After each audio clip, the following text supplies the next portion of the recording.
Welcome to the Business Buyer Diaries. My name is Nathan Platter. I'm a full-time employee, and I bought a business. I did everything right, from finding the deal, handling all the due diligence on 63 opportunities, and ultimately bought a profitable gym. And boy, was I in for a big surprise as a new owner.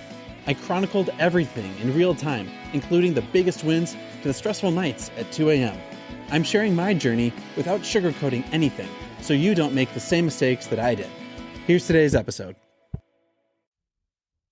Speed episode, because I'm taking the crash out and I have to make it back inside quick.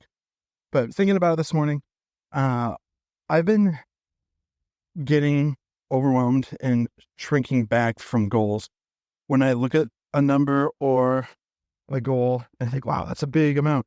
That is a scary number. That's intimidating. And then you get analysis paralysis. You start assessing, well, how is this going to work? How am I going to get there?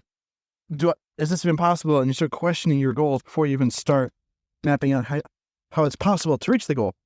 And so as I'm thinking about the programs to the members, and they're saying like, oh, it's so much money, it's so much time.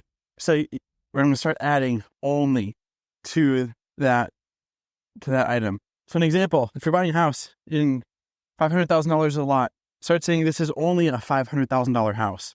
When you do that, you start seeing the value. Well, how can this only be $500,000? Well, it comes with 5 bedrooms, 5 bathrooms. It comes with 5 acres of land. It comes with this and this. It comes with all this value, all this space, all these features, all these benefits. And it's only $500,000. And so when you do only $500,000, people do a double take. And so, well, what's the value you get for it?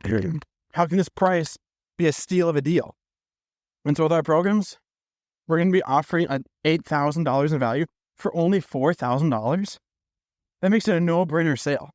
Well, as long as you're in the lead up and everything before, and that's a good deal. Let's go back to that house example. I think houses were always expensive, and like $200,000 is what we'd ever want to live in. Prices go up, inflation goes up.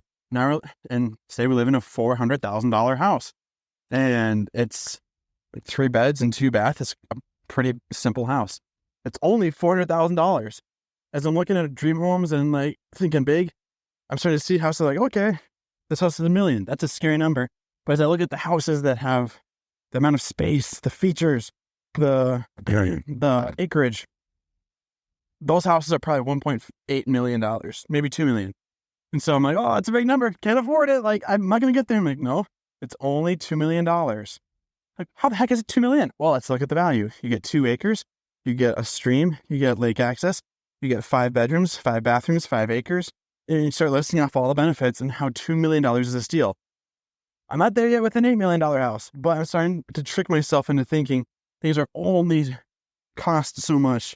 When you see all of the value and you agree with all the value, price is just irrelevant. If you truly see that something is worth so much money, the price tag doesn't matter. And that's why people will balk at a $4,000 program or a $1,200 program or a $200 a month membership. But they'll go and they'll lease a brand new vehicle and pay $500 a month for a car that they could use for commuting and pay $200 a month on. And I can say that because I've driven a $5,000 beater car and I love that car, Dimples. Dimples is the name of my car. So people will balk at your pricing because they don't see the value. But if they tell themselves the value, they see the value, they buy into the value, they're going to capture that value and they acknowledge the value that is being delivered. Price does not matter as long as value is far above and beyond the price tag. So add only to your sentence. I'm doing it for housing. I'm doing it for practicing our sales scripts. Price tag is only so much money. Let's rock and roll. This has been another episode of the Business Buyer Diaries. Subscribe so you don't miss the next episode. I hope you're realizing that business ownership is no cakewalk.